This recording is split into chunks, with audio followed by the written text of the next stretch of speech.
I'm Michael Rubin. I'm the author of Droid Maker, a new book about George Lucas and the digital revolution.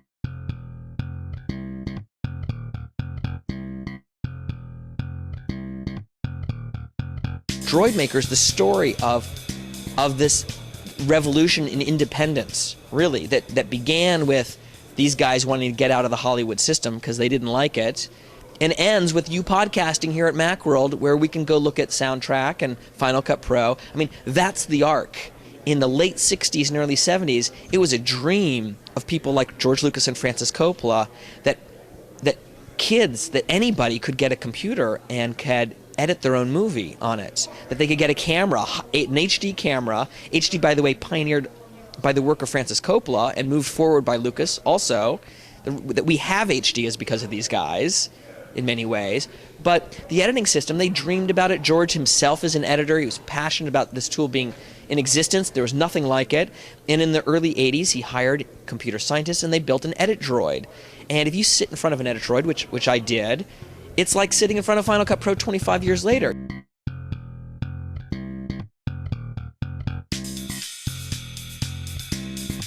Star Wars was brutally hard to make.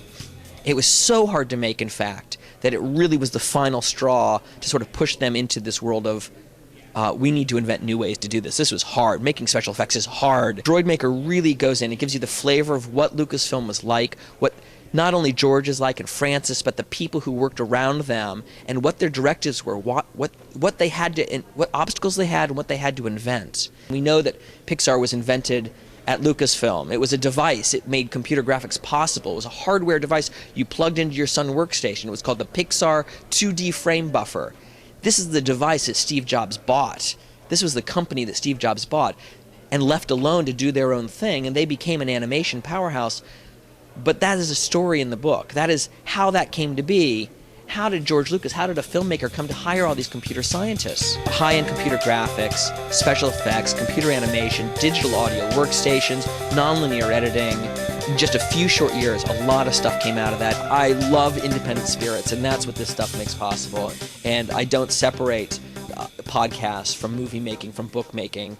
And honestly, Lucasfilm is maybe today a big corporation with billions of dollars in assets, and so maybe they look like they've crossed over to being, they are the man, But if you can see through that and not judge them as a company and just say, in their earlier days, when the man who created that was passionate about independence, it spawned stuff that now we have.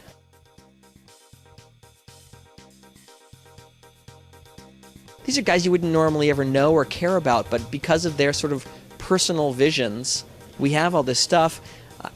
I chronicled it. I did little more than they allowed me to spy on them and to share in their history a little bit, and I tell their sort of stories, and they're great stories. They're fun. So.